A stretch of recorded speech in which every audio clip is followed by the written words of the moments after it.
Good evening, Facebook. Christopher Hart here from Transforming Lives Coaching and Consulting. We're on a remote location here at Market Common in Myrtle Beach. So obviously the background looks a little bit different. Get a little bit of different shot here. So you may hear some cars and families and horns and whatever else you may hear. But anyway, we're continuing our Lead Strong series. Normally I do these around 8:15, 8:30 in the morning, and the reason why I'm waiting to do it to this evening was because I had the opportunity to pour into some leaders this morning and just been going all day. So first opportunity I've had to be able to do this video. So we're talking about how to lead, how to be strong leaders in different areas and environments, anything from business to organizations to family, etc. And today's video is titled how to evaluate and assess for the right hire in our organization.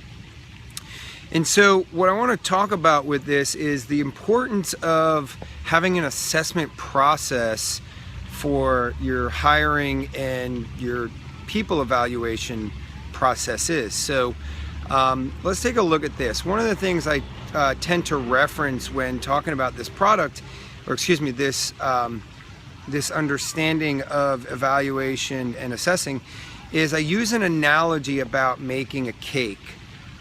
If we were making a cake, and let's say I wanted to make a cheesecake, I don't know, chocolate chip peanut butter cheesecake. If you're making a chocolate chip peanut butter cheesecake, are you going to go out and just try and wing it? Are you going to say, maybe I'll put some cheese in there, cream cheese, maybe some whipping cream, couple of eggs, I don't know, maybe I'll, how many teaspoons? I like peanut butter, let's put 6 or 8 teaspoons. No, you're not going to wing it. You're going to go on Google and you're going to find a model by which you can follow that tells you this ingredient list is one that you can follow to get the result that you're looking for. And so hiring and evaluation needs to be that as well. You need to have some evaluation processes, meaning what are you evaluating against? You see, if you just evaluate against your emotions rather than a certain set of processes by which you're going to determine, yes, this is the right person, or no, this is not the right person, you're going to be left to your emotions. And if you're left to your emotions in the hiring process, I can promise you one thing: you're going to lose at the game of business. Because business is a logical approach, not an emotional approach. And so what tends to happen? We have very limited components of our hiring processes, meaning, I don't know, I'll take a look at a resume, I'll go, ooh, this resume looks good. Nothing to evaluate against, I just like what's in it. All right, so let me call them for an interview. And that person, they put on their best dress, they, spray themselves with the, the latest and greatest cologne or perfume, they put their lipstick on, and they look their absolute best, kind of like a first date, right? And you go, ooh, this person looks pretty or handsome. Ooh, they smell great. Ooh, I like what they had to hear. Let me give them one more interview. So you give them a second interview and they BS you, or they tell you exactly what you wanted to hear, and you say, oh, Chris, this one's perfect. They had the experience, they told me this, they told me that. Well, understand something, that's their whole job to do that. In the hiring process, people's whole job is to influence you, to make you believe that they are the best thing since sliced bread. They're looking for a job, okay?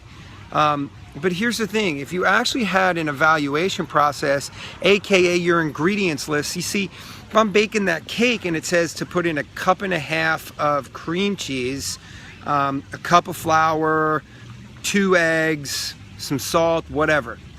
It has some very detailed ingredients. If I follow those ingredients as closely as possible, then the likelihood that I'm going to get the result that I'm looking for is highly probable. Now, if I say, 2 eggs, like, nah, I like eggs. I really like eggs. I usually have 2 or 3 eggs in the morning. Let's put 6 eggs in this cake. Cream cheese, 1.5 cups? Nah, let's do 2 cups. Nah, I don't like cheese that much. Let's do 1 cup.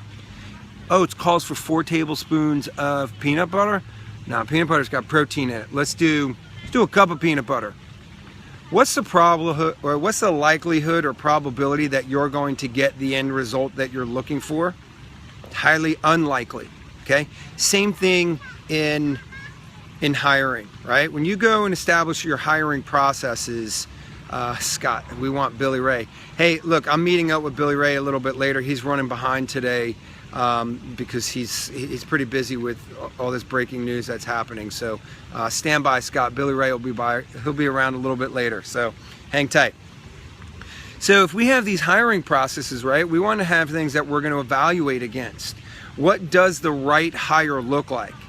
What's the personality that I'm going to assess against through different personality assessments like DISC or Wonderlic? What's the behavioral profile? Whether it's an activity vector analysis, any of the other personality or behavioral assessments that you're going to use that's out in the corporate world today. What experiences are you looking for? What's the resume? What's the ideal resume look like before you even look at a resume? Could you fabricate that ideal resume to evaluate against, saying, hey, if this type of patterns, this type of experience shows up, like, that's when I know. And then can you build a process by which each stage has a red light, green light element and component to it? Meaning, if I'm going to establish like a DISC personality, I'm looking for a high D and a high I. If anything other than that shows up in the particular range that I'm looking for on that scale, then that's a red light. Like, I don't move any further. But if it shows up in the scale that I'm looking for, then I go, okay, go to the next step. Green light, go. And I ask them for their resume. And let's say I'm looking to hire a salesperson. Well, guess what? In a resume, I'm looking for some sales experience. If I have someone that's applying for a sales position in my organization and all their resume has to show me is nothing but admin, data entry, being somebody's assistant, that's not the ideal candidate, okay? Especially if I'm looking for someone with a little bit more experience and not so much coming into my organization just to look to be able to be trained, okay? So I understand I have one assessment that tells me to move to the next stage. If they pass that stage, the resume stage, then I'm moving to a little bit more in-depth assessment, which is what I call the behavioral assessment. And then they have to fall in a particular range that I establish that determines that their behavior patterns best lend to a successful or the success in the role that I'm hiring towards.